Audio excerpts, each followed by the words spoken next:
Welcome back to another episode of my list of 86 things I did and tried on my decade-long journey towards healing my gut for good, forever.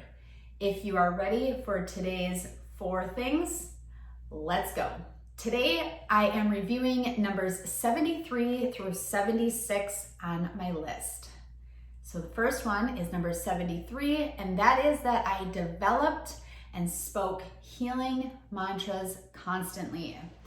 Part of the game and part of the secret with healing your gut or healing anything in your life, whether it be physical, emotional, you name it, is that you need to have the right mindset. You need to get your mindset so that it takes you from a place of I can't to I will. It's something that you have to work at very hard, and it's seemingly like a very long road, but if you can just get yourself to the right mindset, things can definitely change. So I'm going to give you an example for me and something that really changed my healing trajectory in a short amount of time. When I was at the depths of my SIBO and I was constantly bloated and feeling miserable, those were the words that I was speaking to myself, speaking out loud, speaking internally every single day. I'm bloated, I'm miserable, I'm never gonna get better. When is this ever gonna go away? Why is this happening to me? Why do I feel like there are little gremlins that are pushing me against my genes constantly?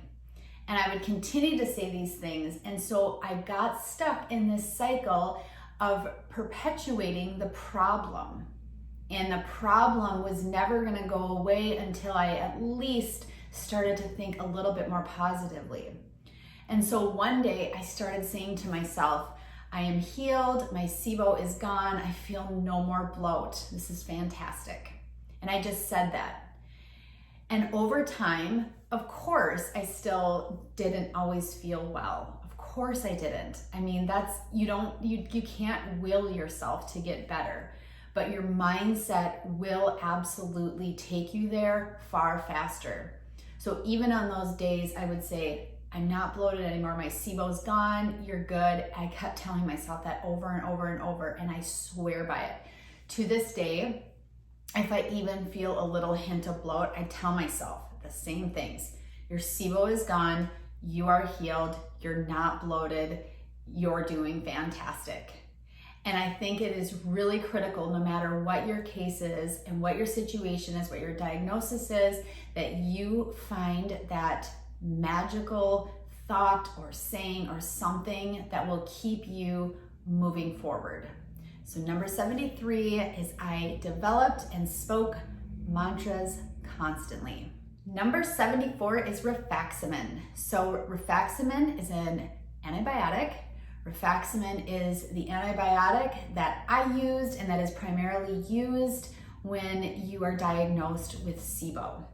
And the reason I put rifaximin and neomycin, which I am going to discuss next on this list, is because so many people in the natural and holistic world will find out they have SIBO and they will do anything and everything in their power to avoid taking the rifaximin, neomycin, and or neomycin combination. And I understand because I did the exact same thing.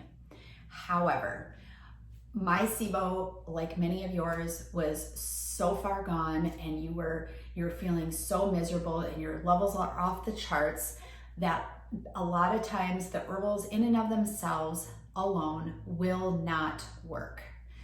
And that's what happened to me. I think I tried it for several months and I just kept getting worse. And so my doctor, actually a functional practitioner doctor, said to me, I think your case is one of those very stubborn ones and we'll need to do antibiotics, and there's no need to be concerned because this is something that can really help you. And sure enough, it did really help me. And so the reason I put these on the list is because I want you to know that it's okay if you need the rifaximin and or the neomycin. So rifaximin is typically used for those of you who have been diagnosed with the hydrogen version of SIBO. There's hydrogen and there's hydrogen sulfide.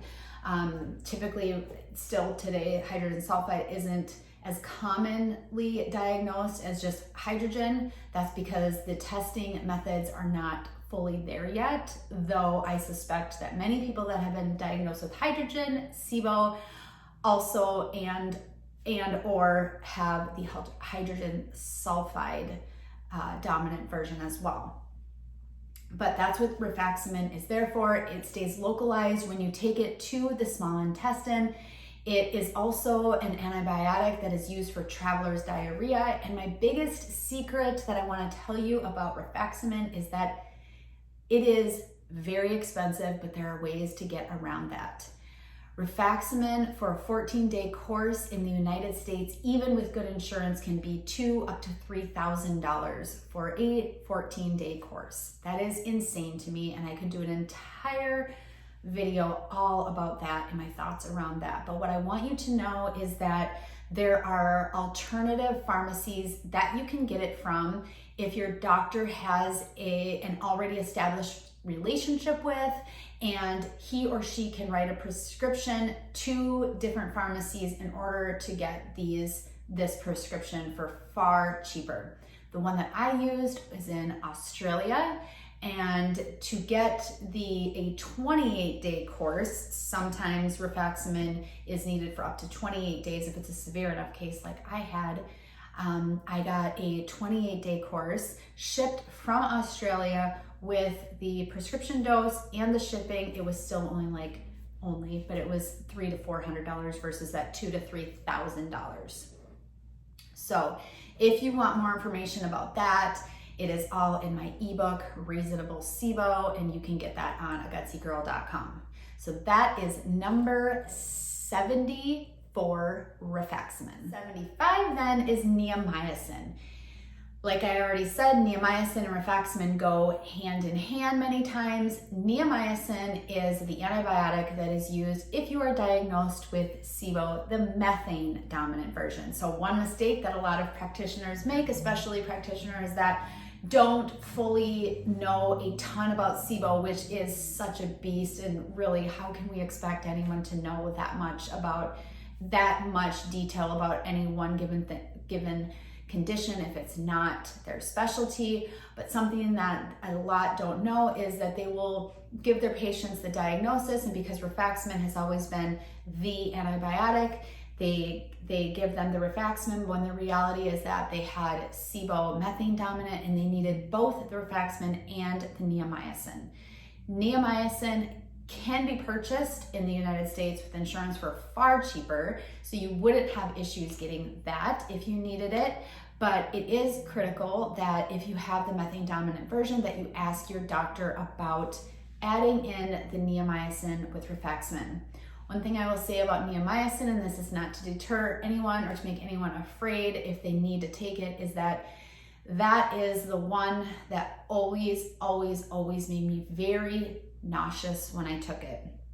So I would take neomycin for the first 2 weeks of my antibiotic course, and for the first 2 weeks of the rifaximin, and then I would continue on with 2 more weeks with just the rifaximin. But for those first 2 weeks, every single morning when I took the neomycin, I was very nauseous. So that's something to know.